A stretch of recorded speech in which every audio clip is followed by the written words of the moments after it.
When the philosophy of Stoicism was first brought up to you, you probably believed that it was a grim philosophy, that it was centered around the denial of your emotions. See, when I talk about Stoicism to most people, they'll be like, it's okay to feel your emotions, you know? But then Stoicism is the exact opposite. It's actually the acceptance of your emotions.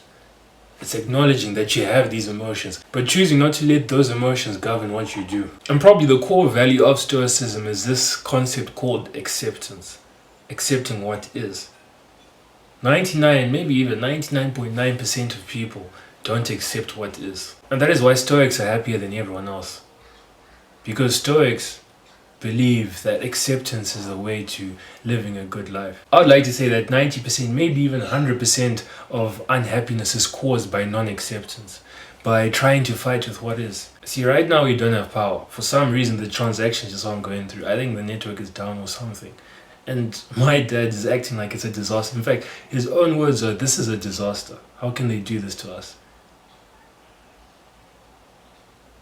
I want you to think about that statement. This is a disaster.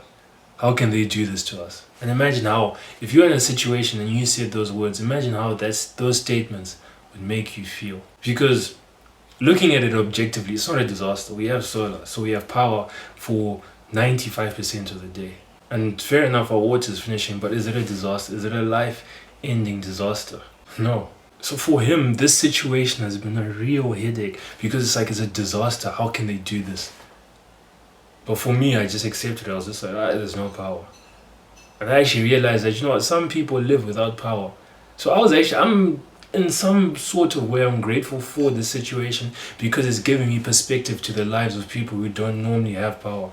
But I can say for certain that the attitude of, this is a disaster, how can they do this?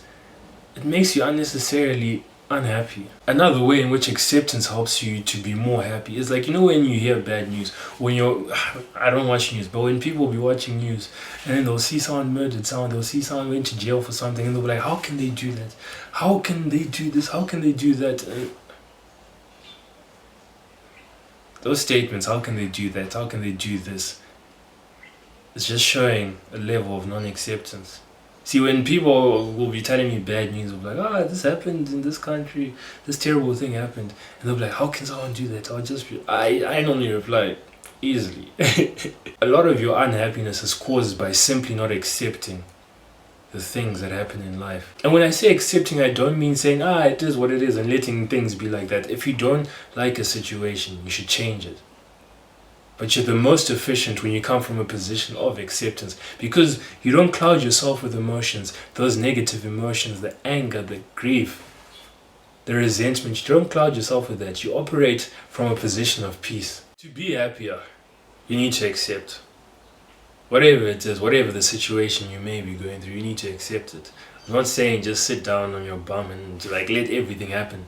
But you do need to accept what's going on. You do need to accept that certain thing that's at the back of your head, that thing that makes you think, how can this happen? How can that happen? It happened. Would you rather be the person who says, how could this? How could that? Or be the person who accepts situations and then acts accordingly?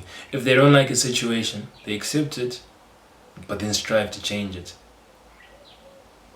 Look, the choice is yours, and I know for a fact that you know what the better choice is.